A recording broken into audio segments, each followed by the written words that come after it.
Friends, welcome back to Kongu Adukkalai. Pizza ரெசிபினா குழந்தைகளிருந்து எல்லாத்துக்குமே ரொம்ப பிடிக்குங்க.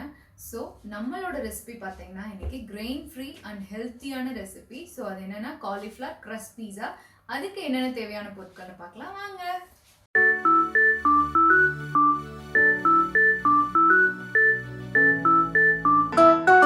இன்றைக்கி நான் ஒரு காலிஃப்ளவர் ஃபுல்லாக எடுத்துருக்கேங்க. இது நீங்கள் எப்படி கட் பண்ணி வச்சுக்கணுன்னா, ஃபஸ்ட்டு பார்த்தீங்கன்னா இந்த ஃப்ளவர் பார்ட் மட்டும் இருக்கிற மாதிரி எடுத்துக்கோங்க. ஸ்டெம் பார்ட் ரொம்ப கம்மியாக தான் இருக்கணும். ஸோ இந்த மாதிரி நீங்கள் கட் பண்ணி எல்லா காலிஃப்ளவரும் எடுத்து வச்சுக்கோங்க. அப்போ தான் க்ரஸ்ட்டு வந்து உங்களுக்கு நல்லா வரும். அடுத்தது பார்த்தீங்கன்னா இது நீங்கள் எடுத்ததுக்கப்புறம் நல்லா கழுவி ஒரு 3 to 4 டைம்ஸ் நார்மல் வாட்டரில் கழுவி இதை ட்ரை பண்ணி எடுத்து வச்சுக்கோங்க. இப்போ நம்ம டாப்பிங்க்கு என்னென்ன போட போகிறோன்னா, மொசரேலா சீஸ், அப்புறம் செடர் சீஸ் எடுத்து வச்சுருக்கேன். அதுக்கப்புறம் வந்து பீட்சா சாஸ் எடுத்து வச்சுருக்கேங்க. இது வந்து நான் வந்து வீட்டிலே ப்ரிப்பேர் பண்ணது. ஸோ இதோட ரெசிபி நான் உங்களுக்கு சீக்கிரமாக ஷேர் பண்ணுறேன். அப்புறம் பார்த்தீங்கன்னா அதுக்கு உங்களுக்கு என்னென்ன தேவையான வெஜிடபிள்ஸ் வேணுமோ அது நீங்கள் போட்டுக்கலாம். இப்போ நான் இன்றைக்கி எடுத்துருக்கிறது பார்த்தீங்கன்னா பன்னீர் எடுத்திருக்கேன். ஸோ பன்னீர் பார்த்தீங்கன்னா நான் பட்டர் அண்ட் சீசனிங் எல்லாம் கொஞ்சம் போட்டு சால்ட் அதெல்லாம் போட்டுட்டு நான் லைட்டாக வதக்கி எடுத்து வச்சுருக்கேன். அப்புறம் கேப்சிகம் பாருங்கள் நான் எடுத்து வச்சுருக்கேன். இது வந்து நீங்கள் நார்மல் பீஸாவுக்கு கட் பண்ண மாதிரி கட் பண்ணக்கூடாது. ஸோ இவ்வளோ தின்னாக கட் பண்ணணும். ஏன்னா நம்ம ஃபஸ்ட்டே வந்து அவனில் வைக்க போகிறது இல்லை. இது ஜஸ்ட்டு வந்து ஒரு 15 minutes தான் வேகும். அதனால இந்த மாதிரி இருந்தால் தான் நல்லா வேகுங்க. ஸோ இப்போ நம்ம இதை எப்படி பண்ணலான்னு பார்க்கலாம் வாங்க.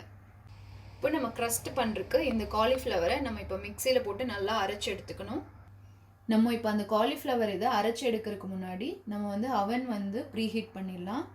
ஸோ அதுக்கு பார்த்தீங்கன்னா செட்டிங் வந்து 225 degree centigrade 10 minutes நீங்கள் வந்து ப்ரீஹீட் பண்ணிவிடுங்க. அதுக்குள்ளே நம்ம அந்த அரைச்சி எடுத்து க்ரஸ்டெல்லாம் ப்ரிப்பேர் பண்ணிடலாம்.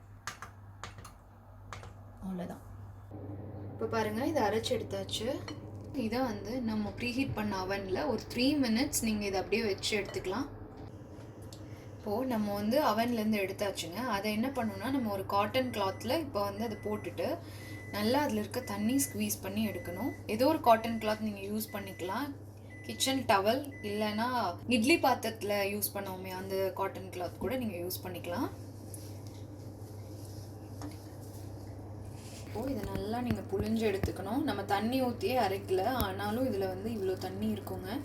ஸோ இந்த தண்ணி எல்லாமே நீங்கள் எடுத்தால் தான் க்ரஸ்ட்டு இன்னும் நல்லா வரும். இப்போ பாருங்கள் இதை மறுபடியும் மிக்சிங் பவுலில் எடுத்துக்கோங்க. எடுத்துட்டு இதில் நம்ம டாப்பிங் போடுறதுக்கு எடுத்து வச்சிருந்த சீஸில் கொஞ்சம் கொஞ்சம் இதில் ஆட் பண்ணிக்கோங்க.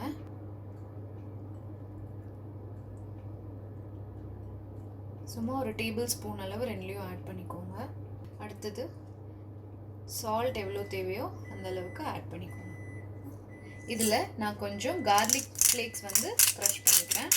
இப்போ கார்லிக் ஃப்ளேக்ஸ் இல்லாதவங்க நம்ம வந்து ஃப்ரெஷ் கார்லிக்கவே நல்லா நீங்கள் வந்து மிக்ஸ் பண்ணி இதில் ஆட் பண்ணிக்கலாம். இதை நல்லா நீங்கள் மிக்ஸ் பண்ணிக்கோங்க. இப்போ நான் வெஜிடேரியன்ஸ் வந்து இதில் நீங்கள் ஒரு எக்கு கூட ஆட் பண்ணிக்கலாம். அவ்வளோதாங்க, இதை மிக்ஸ் பண்ணியாச்சு. இனி நம்ம வந்து பீஸா ட்ரேயில் பேக்கிங் ஷீட் வச்சுட்டு அது மேலே இந்த க்ரஸ்ட்டை நம்ம அப்படியே வச்சிடலாம். இங்கே ஹெட் கிரிட்டிக் வந்து இன்னைக்கு சீஸ் திருடி சாப்பிட்டுட்ருக்காங்க. ஓடுறாங்க. இப்போ பாருங்கள் நான் அந்த பீஸா ட்ரேயில் பேக்கிங் ஷீட் போட்டு அதில் லைட்டாக ஆயில் அப்ளை பண்ணி வச்சுருக்கேன். பீஸா ட்ரே தான் வேணும்னு இல்லை, உங்ககிட்ட அவன் சேஃப் ட்ரே என்ன இருக்கோ அது நீங்கள் யூஸ் பண்ணலாம். இப்போ நம்ம மிக்ஸ் பண்ண அந்த காலிஃப்ளவரை இதில் அப்படியே சென்டரில் ஃபஸ்ட்டு வச்சுடுங்க. இப்போது நம்ம இதை வந்து கையிலேயே நல்லா வந்து இப்படி ப்ரெஸ் பண்ணி விடுங்க. இப்போ திக்னஸ் பார்த்தீங்கன்னா ஒரு 1/2 inch இருந்தால் போதும். இப்போ அதுக்கப்புறம் நம்ம என்ன பண்ணுறோன்னா இந்த ஓரம் பாருங்கள் பிரிஞ்சிருக்குல்ல, அதை வந்து நம்ம ஸ்டஃப் பண்ணுறதுக்கு ஜஸ்ட் நீங்கள் இப்படி பண்ணுங்கள். இப்போது நம்ம க்ரஸ்ட்டு வந்து நான் வந்து ஷேப் பண்ணியிருக்கேன் பாருங்கள். இந்த மாதிரி ஷேப் பண்ணிட்டிங்கன்னா பீஸா ஷேப் வந்துடும். ஸோ இதை நம்ம 225 degree centigrade 30 minutes pre heated அவனில் வைக்கிறோம்.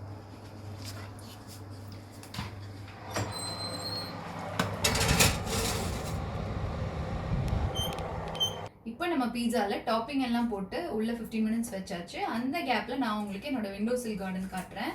இப்போ பார்த்தீங்கன்னா நான் ஃபஸ்ட் டைம் வச்சுருக்கிறது பார்த்தீங்கன்னா கொத்தமல்லி. இது பால்கனியில் வச்சு ட்ரை பண்ணேன், நல்லாவே வரலை. ஸோ இங்கே உள்ளே இப்போ வச்சு இந்த ஹீட்டர்னால தான் இது வந்திருக்கு பாருங்கள். ரொம்ப அழகாக துளிர் விட்டு வந்திருக்கு இப்போ தான். அடுத்தது பார்த்தீங்கன்னா எங்கள் ரொம்ப செல்லமான பெட்டான க்ரூட்டு. இது நாங்கள் இந்தியாவில் வாங்கிட்டு வந்தோம். அதுக்கு மேலே இருக்க ஃப்ளவர்ஸ் பார்த்தீங்கன்னா கிராஃப்ட் ஒர்க்கில் நாங்கள் வந்தப்போ பண்ணது colour papers and straw use பண்ணி. இது எங்களோட ஃபஸ்ட்டு கலெக்ஷன் இந்த வீட்டுக்கு வந்தோடனே கேக்டஸு அப்படியே அந்த செட்டு. அடுத்தது எங்கள் செல்லக்குட்டி பிள்ளையார், இது கோயம்புத்தூரில் தான் வாங்கினது. அப்புறமா பார்த்தீங்கன்னா இந்த புதினா செடி, இது உங்களுக்கு நல்லா ஞாபகம் இருக்கும்னு நினைக்கிறேன். நம்ம ஃபர்ஸ்ட் எபிசோடில் வந்துட்டு இது நான் வந்து காட்டியிருந்தேன் உங்களுக்கு. அது கூட இப்போ நான் குச்சி இப்போ நான் வாங்கினது வச்சுருக்கேன். நல்லா துளிர் விட்டது. இது நான் யூஸ் பண்ணியிருப்பேன் மேலே கூட கட் பண்ணி. அடுத்தது அங்கே நல்லா ஷ்ரப் மாதிரி வந்திருக்கிறது பார்த்தீங்கன்னா மிளகாய். அதில் வந்து நான் என்ன பண்ணேன்னா நம்ம காஞ்ச மிளகாயில் இருக்க விதையெல்லாம் எடுத்து அதில் நான் கொஞ்சம் போட்டு ட்ரை பண்ணி பார்த்தேன். நல்லாவே வந்திருக்குங்க. ஸோ இப்போ நம்ம மறுபடியும் நம்ம பீஸாக்கு போகலாம். இப்போது நம்ம ½ அன் ஹவர் முடிஞ்சு பீஸா க்ரஸ்ட் எடுத்தாச்சு. பாருங்கள் நம்ம போட்டப்போ எப்படி இருந்தது, இப்போ பாருங்கள் எவ்வளோ அழகாக வந்திருக்கு. ஸோ இதில் நம்ம இப்போ வந்து ஃபஸ்ட்டு சாஸ் அப்ளை பண்ணிக்கோங்க. பீஸா சாஸ் இருக்கிறவங்க அது போடுங்க, அது இல்லைன்னா நீங்கள் டொமேட்டோ கெச்சப்பே யூஸ் பண்ணிக்கலாம். அப்புறமா நம்மளுக்கு வந்து பீட்சா சீசனிங் கிடைக்கும், அது மாதிரி அது மேலே போட்டு விட்ருங்க. மொசரெல்லா சீஸ் ஃபஸ்ட்டு போட்டுக்கோங்க. அப்புறம் செடர் சீஸும் கொஞ்சம் போட்டுக்கோங்க. ரொம்ப சீஸ் பிடிச்சா நீங்கள் நிறையா கூட ஆட் பண்ணிக்கலாம். நம்ம எடுத்திருந்த கேப்சிகம், அப்புறம் பன்னீரும் போட்டுக்கோங்க. இது மேலே நம்ம எடுத்து வச்சிருந்த சீஸ் கொஞ்சம் ஆட் பண்ணிக்கோங்க. அவ்வளோதான், நம்மளோட டாப்பிங் முடிஞ்சிடுச்சு. இதை 15 மினிட்ஸ் 225 டிகிரி சென்டிகிரேட்லேயே மறுபடியும் அவனில் வச்சுடுங்க.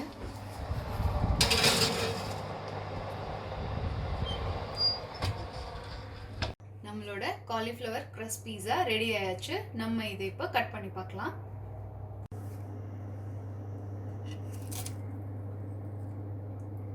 இப்போ பாருங்க நம்ம பீஸா ரெடி ஆயாச்சு.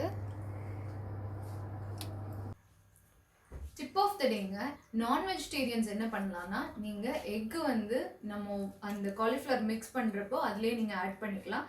ப்ளஸ் உங்களோட டாப்பிங்ஸில் சிக்கன் வந்து நம்ம பன்னீர் எப்படி வந்து நான் சீசனிங் பண்ணி சாட்டே பண்ணி போட்டனோ அதே மாதிரி நீங்கள் சிக்கன் ஆர் மட்டன் அந்த மாதிரி யூஸ் பண்ணி நீங்கள் பண்ணலாம். இந்த ரெசிபி உங்கள் எல்லாத்துக்கும் பிடிச்சிருக்குன்னு நினைக்கிறேன். இது காலிஃப்ளவர் தானே, இது டேஸ்ட் எப்படி இருக்கும்னு நீங்கள் வந்து பயப்படவே தேவையில்லை. ட்ரை பண்ணி பாருங்கள், ரொம்ப நல்ல டேஸ்ட்டாக இருக்கும். ஸோ பீட்சாக்கு இது கண்டிப்பாக ஒரு ஆல்டர்னேட்டிவாக இருக்கும், ஹெல்த்தியாகவும் இருக்கும். கிட்ஸுக்கும் நீங்கள் தாராளமாக கொடுக்கலாம், அவங்களுக்கு ரொம்ப பிடிக்கும். ஸோ இந்த ரெசிபியை எப்படி இருந்ததுன்னு என் கூட ட்ரை பண்ணி பார்த்துட்டு கமெண்ட்டில் ஷேர் பண்ணிக்கோங்க. இந்த வீடியோ உங்களுக்கு பிடிச்சிருந்ததுன்னா எங்கள் சேனலை லைக் பண்ணுங்கள், ஷேர் பண்ணுங்கள், இங்கே வர ஒயிட் ஐக்கான் ப்ரெஸ் பண்ணி சப்ஸ்கிரைப் பண்ணுங்கள். அப்புறம் ஃபேஸ்புக் அண்ட் இன்ஸ்டாகிராமில் எங்கள் சேனலை ஃபாலோ பண்ணுங்கள். நன்றி.